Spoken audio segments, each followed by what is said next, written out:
You need to watch this if you struggle with growing your Instagram followers. This is going to blow your mind. First things first, download the Instagram app and create an account.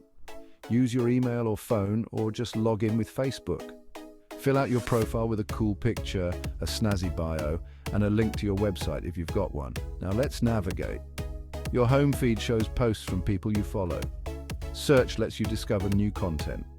Reels? Think TikTok but make it Insta. Shopping is for browsing and buying stuff. And profile is your personal corner. Posting is easy peasy. Tap the plus button, pick a photo or video, add filters, and write a catchy caption. Don't forget hashtags and tagging people. Stories, they're at the top left. Capture a moment, add some fun stickers, and voila. Save your favorite stories in highlights. Engage with others by liking, commenting, and following accounts. Slide into DMs for private chats. To grow your audience, post regularly, respond to your followers, and collaborate with others.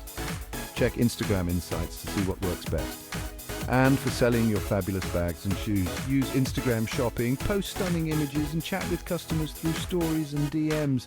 There you go. You're now an Insta Pro. Happy gramming!